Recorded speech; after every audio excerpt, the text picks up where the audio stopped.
What is going on, guys? It's the Mad Dragon. We're on to round 5 of the Rugby Championships, and I'm making this video a lot earlier than I was expecting to. We've had 2 teams announced. We've had the New Zealand and Australia teams announced for the first round of the Bledisloe Cup, because for some reason, this game is happening on Thursday. I don't know why that is. If anyone does actually know, feel free to drop it down in the comments why this game is on midweek, where I feel like not a great deal amount of people are going to be able to actually watch this game because a lot of people are working. I believe originally both of these games were actually meant to be on the Thursday and one got moved to the Saturday. So not sure what's going on there, and then I believe they're moving their whole stadium again over on the Saturday. But what we'll do, of course, in these preview videos, we'll go through the teams that have been announced, have a look at who we think's been a good pick, who we think's been a bad pick, go over some reasons for some changes, and finally give a score prediction. So first of all, let's start off by let's talk about the New Zealand team first, because last week they had a very good week. I'm going to probably refer to it as last week every so often, but you know what I mean.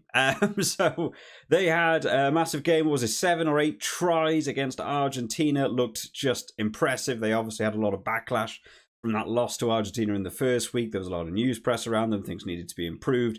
Team gelled together, did what the All Blacks do, got an immense score over Argentina, and looked good doing it in most areas of the game, to be fair. So going into this game, confidence should surely be riding high. They should really be looking to try and double down now. I have seen in terms of the odds for the Rugby Championship, New Zealand have moved back to being top favourites now. They're about 1-2 odds, and I think South Africa is still second, about 9-4. So I would say the odds are looking like, if you go with the betting sites, it's more than likely you'll probably be seeing a New Zealand win for the Rugby Championship. So let's have a look at the team that's been announced for this first round. And to be honest, not a great deal of changes. I mean, you know, they've stuck with this. If it ain't broke, don't fix it. And if it is broke, just fix it very quickly for the next game. So not a great deal of changes to talk about, but we will go through. In the front row, Ethan de Groot, who got over for a try last week, I believe, didn't he? He did pretty well. Taukeaho and Lomax, these three have been playing pretty well. To be fair, the scrummaging last week looked good as well for them. They've actually looked good most weeks in terms of the scrummaging, for what I remember, actually. I think they've been pretty on point, but last week we got to see things like driving mauls and stuff actually working well for them. Scrummaging actually looked like they were dominating the Argentina pack, which is really nice to see. In the lock department, a bit of a switch up here. Brodie Retallick comes in that number 4 shirt. Sam Whitelock moves into the 5 shirt, where I tend to prefer him. This is the setup a lot of people would probably like in that New Zealand team. Brodie Retallick and Sam Whitelock. There's a bit of talk about whether people actually like Brodie Retallick. I don't know. I've always thought he was quite a good player. A lot of people seem to think he's a bit past his prime from what I've been reading in comment sections and stuff. Don't know. I think that's a good move. I didn't think he played too badly when we saw him last time.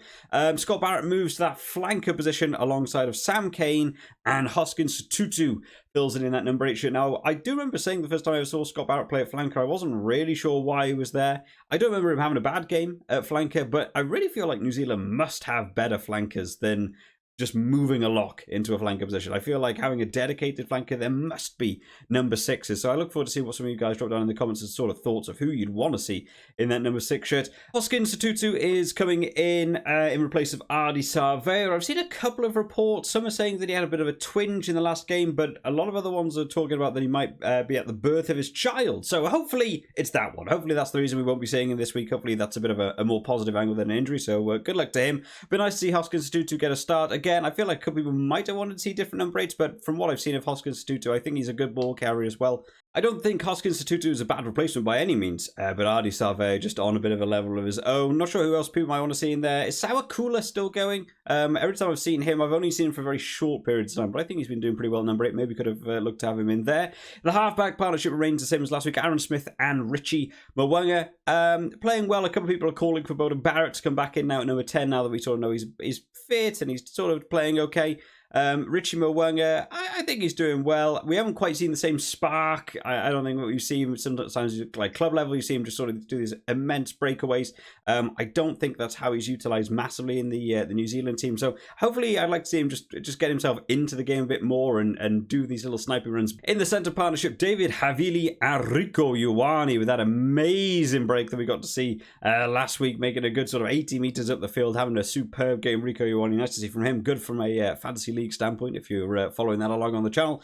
And then in the back 3, Caleb Clark, Will Jordan and Geordie Barrett. To be fair, this 11 through 15 hasn't really changed that much over the championship, so nice to see a bit of consistency. Caleb Clark's playing well. Will Jordan's doing nothing. I don't know what's happened in this New Zealand camp. For me, every time I see Will Jordan, he is 1 inch of space or in the middle of being tackled by the time he gets the ball.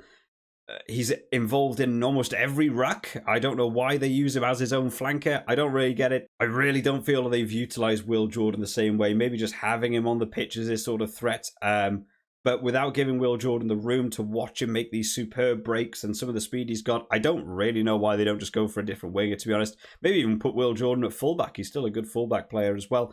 Jordie Barrett, I assume Richie Mo'unga will still be keeping kicking duties for this game. They have been switching up a lot throughout the tournament. I think Jordie Barrett's a good kicker as well. Richie Mo'unga's been relatively good, I would probably say, in terms of percentage kicking, but Jordie Barrett wasn't doing too terribly when he was kicking either. So 1 to 15, pretty solid All Blacks team, only a couple of switch arounds, and it's because of reasons, isn't it? It's not because they've done like a team change. No one's disappointed them at all. So I think that's a good New Zealand team. A couple of people have disagreed. I've already seen on things like Twitter and stuff, people have been a bit angry at this team. I don't think that's a bad starting 15. In terms of the replacements then, Dane Coles, George Bauer and Fletcher Newell will be coming on alongside Akira Ioane and Dalton Papali'i, going for the 5-3. It's always a big call. I think the New Zealand-Australia games are big physicality games, but given the amount of injuries we'll get onto with the Australia team, I think maybe we'll be seeing the backs get involved a lot in this game. So I actually think I'd be going towards the 5-3 split for this game. And then talking to the 3, we've got Finlay Christie, Bowden Barrett and Quinn Tupaia coming on in that second half in terms of the replace. The backs give a bit of energy. I imagine we'll probably see Quinn Tupaia, in fact, we might even see all 3 of them come on quite similar times. Bowden Barrett tends to come on a bit later, even though I actually think he makes a bit of an impact into the game as soon as he comes on. So maybe I'd like to see him go on a little bit earlier, maybe that 60th minute. Maybe if they're falling behind on the scoreboard, they might bring him on a bit sooner just to add a bit of flair into the team. But overall, not a lot of changes. I think this is a good New Zealand team. On to Australia then, who didn't have the best game. Let's put it that way against South Africa. South Africa really stepped up last week. They really just made the most of the game. We saw a couple of little fights on the pitch. We had that infamous image of Evan Etzebeth grabbing on. Australia are suffering at the minute. I think injuries are really beginning to impact this team. A lot of their sort of starting 15 you might want to see in a couple of big positions. Just not there. It's beginning to make that impact. The Australia team we saw last week compared to the first game against the Springboks, totally different feel about them. It just felt so much less in control. Just sort of trying to play a bit reactionary to the game. An awful lot more kicking. Just letting the Springboks get under their skin a little bit. So hopefully this week we'll just see some passion. I'm already thinking it's probably going to be going the way of the All Blacks in terms of the score prediction, but hopefully Australia really come out fighting for this one, because I'd love to see what they can put up against a good All Black side. So taking a look at this team then, James Slipper, David Parecki and Alan Toa. So Parecki coming in, I believe Fainga picked up an injury, so that's why he's not going to be starting this week. Jed Holloway and Matt Phillip are going to be filling out the lock department, and the locks have got involved a lot in this Australia team. They've really used them in terms of that defensive pressing, just getting involved in some of the tackles, some of the rucks and situations. They're really just throwing these lads in, so hopefully they can keep going strong. In the back row, a couple of mix-ups here. Rob Leota coming in the 6th shirt, Pete Samu and Rob Valentini. Now, Pete Samu, I did read in an article, this is his first ever start, which I can't believe. I feel like I've read Pete Samu's name an awful lot, but maybe this is his first start if that is the case. Noah Wright going to be starting this game, even though he's been playing well. He got a couple of tries. We've seen him do well in a couple of games. He's very much that supporting individual player. I would like to see him a bit more team cohesion, but I think he's been doing pretty well in terms of some of the tries we've seen him score. He is that man on the wing waiting, but he does do an awful lot of runs on his own. Maybe Pete Samu offers something a bit different. In the 9-10 combination then, Jake Gordon comes in that scrum half. Bernard Foley going to be taking over in the fly half shirt. Haven't seen him since 2019. So, you know, big comeback here coming in. Jake Gordon coming in that scrum half shirt. Obviously, Nick White's been annoying too many people, so they decided to chuck on a different scrum half in there. Big switch up in a key area in a big game. Having your halfback partnership be completely different.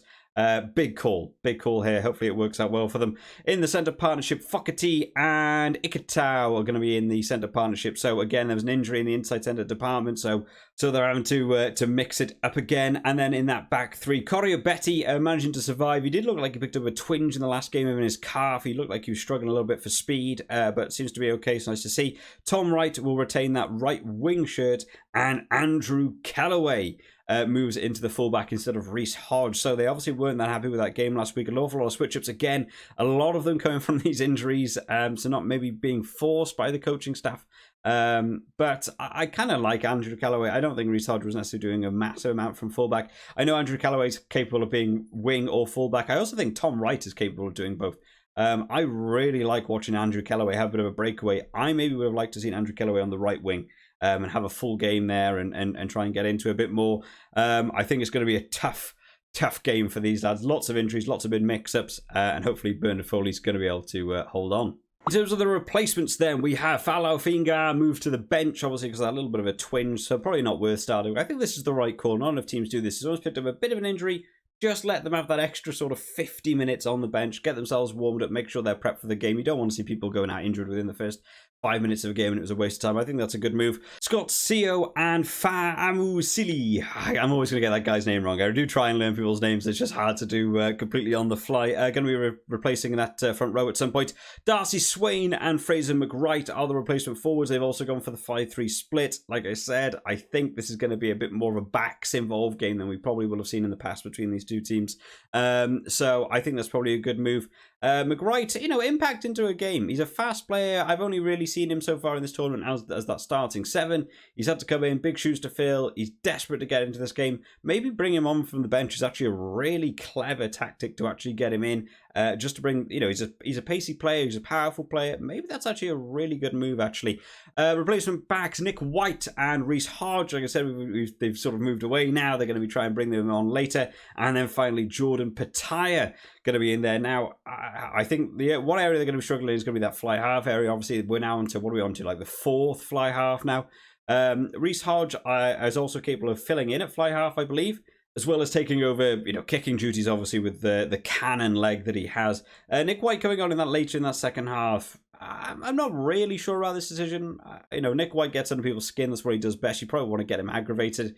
Probably more worried about yellow cards or something, maybe from starting a fight, maybe. I think I probably would have started Nick White, to be honest, and maybe just left the replacement scrum off for later. Jordan Pataya coming on, can play multiple positions as well. So there's a lot of diversity in the back row, depending on, more injuries or how they want to feel like the game is going. So they've got a lot of switch-ups they can do in the back, so that's quite nice to see.